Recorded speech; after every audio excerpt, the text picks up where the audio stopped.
Baiklah pelajar, saya akan berkongsi dengan pelajar pada hari ini mengenai tajuk penjelmaan daripada SPM. Okay? Jadi dalam penjelmaan ini saya nak fokuskan kepada 4 perkara. Yang pertama, translasi. Yang kedua, tentang pantulan. Dan yang ketiga, tentang pembesaran. Dan terakhir sekali, putaran. Baiklah sekalian, kita pergi yang pertama, iaitu translasi. Sebagai contohnya translasi di sini adalah apa itu translasi? Translasi ialah pergerakan ke arah ke kanan atau ke kiri dan ke atas atau ke bawah. Sebagai contohnya ialah translasi S1. Ini merupakan contoh penulisan translasi. Okey, S ini melambangkan, menggambarkan pergerakan ke kanan atau ke kiri. Manakala Y pula ialah menggambarkan pergerakan ke atas ataupun ke bawah. Okey, baiklah. Teman-teman sekalian, sebagai contoh translasi titik Q, titik 03. Okey, titik 03 ini kita translasikan dia sebagai contoh translasi 34. Apakah berlaku pada titik Q tersebut? Okey, titik Q tersebut ini bermaksud 3 ke kanan pergerakannya dan pergerakan 4 ke atas. Okey, kita tengok apa titik yang akan berubah bila mana kita translasikan dengan 3, 4 titik Q tersebut. Okey, 3 ke kanan dan 4 ke atas, 4 petak ke atas. Maka titik yang terhasil setelah kita translasikan titik Q ialah titik 03 menjadi kepada titik 37. Okey, baiklah pelajar sekalian, sebagai contoh sekali lagi ialah translasi ini kita contohkan titik Q juga, tetapi translasinya ialah negatif 2 dan negatif 3. Apa makna negatif 2 dan negatif 3? Negatif 2 ini bermaksud pergerakannya 2 tapak ke kiri dan 3 tapak ke bawah. Terlihat pergerakan titik Q ini dengan translasi negatif 2, negatif 3, iaitu 2 tapak pergerakannya ke kiri dan akan bergerak pula ke bawah 3 tapak. Maka titik Q ini daripada 03 akan menjadi titik negatif 20.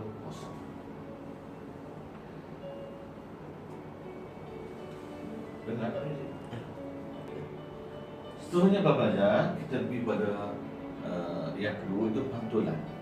Okey, konsep pantulan ini ialah pantulan, contoh, sebagai contoh kita nak pantul titik Q ini 03 ini pada garis X sama dengan 3. Okey, setiap pantulan dia kena ada garis pantulan. Okey, yang pertama sekali kena faham dulu, kena tahu dulu garis X sama dengan 3 ini di mana. Inilah X sama dengan 3. Maka titik Q ini kita pantulkan pada garis tersebut akan menjadi okey, dan akan menjadi titik yang baru, iaitu bermaksud di sini pergerakan titik mesti serenjang dengan garis pantulan dan jarak ni mesti sama. Jarak pantulan daripada titik asal ke garis pantulan mestilah sama dengan jarak yang ditunjukkan oleh titik yang berwarna biru ini selepas pantulan. Okey, faham tak? Okey, iaitu 03 akan berubah menjadi 63 setelah penjelmaan pantulan dilakukan ke atas titik Q. Belajar, kita sambung dengan pembesaran. Okey, pembesaran sebagai contoh, katakan itu adalah pusat pembesaran dan kita nak besarkan objek A. Okey, pembesaran objek A pada pusat Q dengan faktor skala 2. Okey, kita nak besarkan objek A ini pada pusat Q dengan faktor skala 2. Kita lihat contohnya ni lah.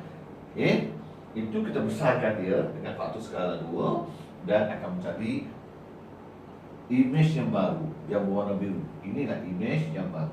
Okey, pelajar. Apa dia faktor skala? Faktor skala ni ialah boleh disimbolkan dengan huruf K, iaitu panjang sisi image bahagi panjang sisi objek. Ini adalah panjang sisi objek dan ini adalah panjang sisi image. Maka faktor skala 4 bahagi 2 sama dengan 2. Itu adalah faktor skala. Jadi ini konsep pembesaran saja. Okey. Seterusnya ialah kita pergi pada putaran. Putaran ini contoh kita putaran objek A.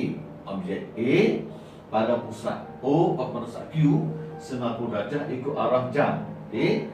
Ini adalah pusat putaran. Okey. Kita nak putar dia 90 darjah ikut arah jam. Okey. Akan menjadi image yang baru. Okey. Okey, baiklah pelajar. Sebagai contoh, kita lihat pergerakannya. Putaran objek A ini kita putar pada pusat Q 90 darjah ikut arah jam. Okey, sekali lagi kita lihat putaran objek A 90 darjah ikut arah jam. Okey, pelajar. Okey, sebagai contoh kedua putaran ialah putaran objek B pada pusat Q 90 darjah ikut lawan arah jam. Okey, pusat Q dan kita putar ikut lawan arah jam dan akan terhasil image yang baru. Okey, kita lihat bagaimana pergerakan objek B bila kita putar 90 darjah lawan jam. Okey, dia akan terhasil image yang baru.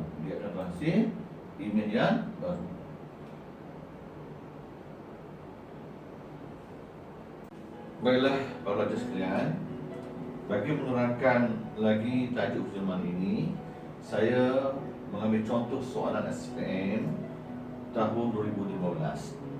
Okey. Rajah menunjukkan titik Q koordinat 03 ditanda pada satu satah kartes.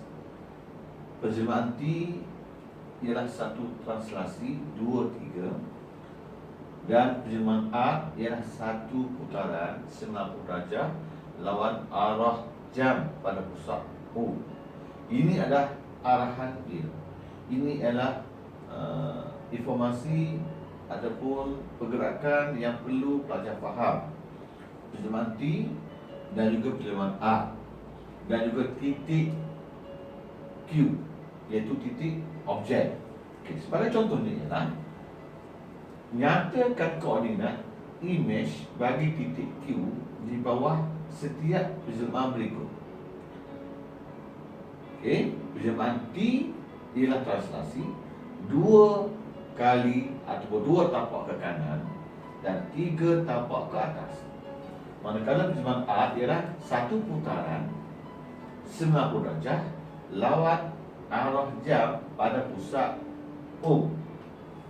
Okey, kita pergi soalan pertama, iaitu penjelmaan RT.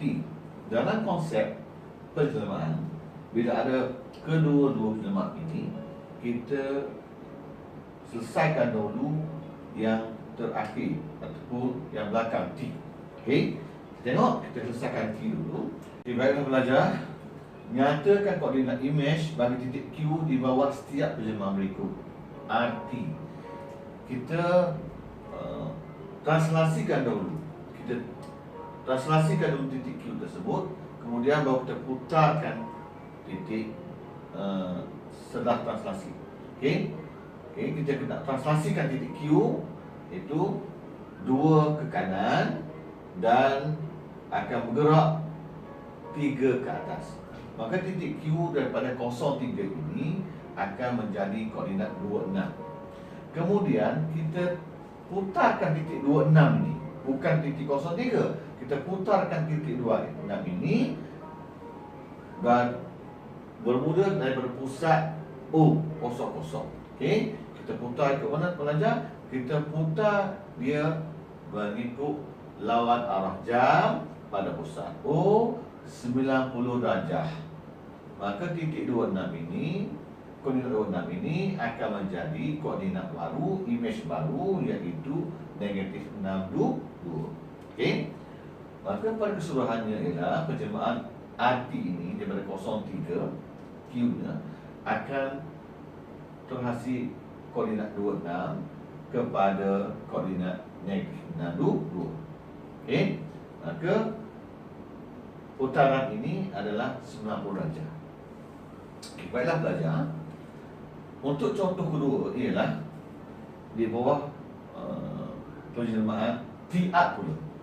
Okey, tadi arti ini TR pula. Maka kita artkan dulu, kita putarkan dulu koordinat tersebut, barulah kita translasikan. Okey, di bawah penjelmaan A kita putar dan kita translasikan titik Q. Okey, kita tengok apa yang berlaku.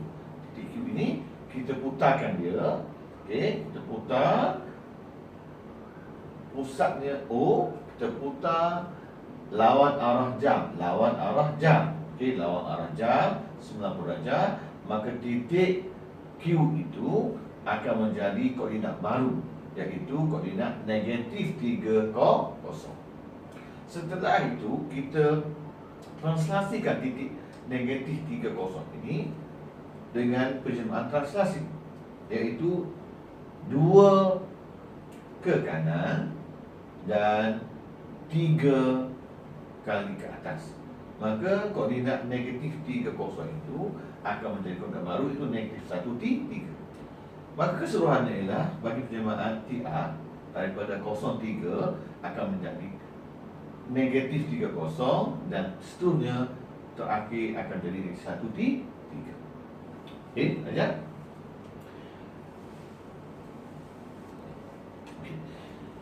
Baiklah belajar, kita teruskan dengan konsep kita, itu rajah 13.2 ini menunjukkan 3 pentagon tak sekata A, B, C, D, E, F, G, P, H, G dan F, N, M, L, K yang dilukis pada satu satah kartes. Okey, pentagon sekata F, G, J, P, H, G ialah imej. Ini adalah imej bagi pentagon tak sekata A, B, C, D, E. Okey, A, B, C, D, E di bawah gabungan penjelmaan, iaitu gabungan penjelmaan V dan U. V dan U. Maka persoalannya ialah huraikan selengkapnya penjelmaan U. Okey, dan huraikan selengkapnya penjelmaan V juga. Okey, kita tengok penjelmaan U dulu. Okey, kita tengok di sini ialah daripada warna biru ini untuk dijelmakan menjadi imej berwarna merah yang besar ini, itu pentagon A, E, B, C, B ini ataupun A, B, C, D, E ini kita jemakan dia menjadi imej baru, iaitu F, J, P, H, G. Ini bermaksud objek A, B, C, D ini akan mengalami satu penjelmaan, iaitu pantulan. Okey, dia akan pantul kepada garisan pantulan ini, iaitu akan menjadi imej baru, iaitu F, N, M, L, K yang warna hijau ini. Okey, Ini kita boleh huraikan iaitu pantulan pada garis X sama dengan kosong. Ini huraian yang pertama, iaitu penjelmaan U daripada warna biru dipantulkan menjadi image warna hijau. Kemudian kita huraikan pula yang kedua, iaitu penjelmaan bagi ialah huraikan selengkapnya penjelmaan V. Okey, kita lihat daripada objek warna biru dipantulkan menjadi image berwarna hijau. Image berwarna hijau ini kita nak jadikan ia menjadi image berwarna merah. Okey, ini bermaksud hijau untuk jadikan merah adalah pembesaran. Okey, pembesaran. Okey, bila pembesaran mesti ada faktor skala tadi. Okey, faktor skala ialah, ingat faktor skala tadi ialah panjang sisi image bagi pihak objek. Ini adalah sisi objek dan image-nya ialah ini. Iaitu faktor skalanya ialah 3. Faktor skalanya sama dengan 3, iaitu 6 bahagi dengan 2 adalah 3. Kemudian kita lihat pula ialah pusat pembesaran. Untuk mencari pusat pembesaran ini, kita sambungkan titik-titik objek dan juga image. Maka kita akan dapat pusat pembesaran bagi penjelmaan V ialah pusat F ataupun F koordinat 1. Okey. Jadi kita huraikan ia menjadi pembesaran faktor skala 3 pada pusat F ataupun pada pusat F11. Okey. Dalam pelajaran seterusnya kita pergi pada soalan B2, di mana diberi bahawa pentagon tak sekata ABCD E mewakili satu kawasan yang mempunyai luas 24. Ini adalah 24 meter persegi. Okey, soalannya hitung luas kawasan yang berlari. Okay. Jadi kita nak hitungkan luas kawasan berlari ini, mesti ada formula dia. Kita gunakan formula iaitu kalau faktor skala atau K ini adalah panjang sisi image bahagi panjang sisi objek. Tetapi kalau faktor skala atau simula K dikuasa luakan, formula akan menjadi luas image bagi luas objek. Okey, ini adalah objek, iaitu luasnya 24. Maka objek ini bila dipantul akan menjadi image. Okey, dia warna hijau itu dan luasnya juga 24 yang sama. Dan dibesarkan menjadi image yang baru. Okey, soalan di sini ialah kita nak cari luas kawasan berlari. Kita guna formula faktor skala kuasa 2 sama dengan luas image bahagi dengan luas objek. Okey, jadi di sini ialah faktor skala ialah 3. 3 kuasa 2 okey, sama dengan X bahagi 24. Maka kita dapati bahawa luas image okey semua ni ialah 216. Tetapi soalan ini disuruh hitung kawasan melorek. Ini bermakna luas yang melorek ini ialah 216 ini mesti ditolak dengan 24. Luas objek itu menjadi 192. Okey.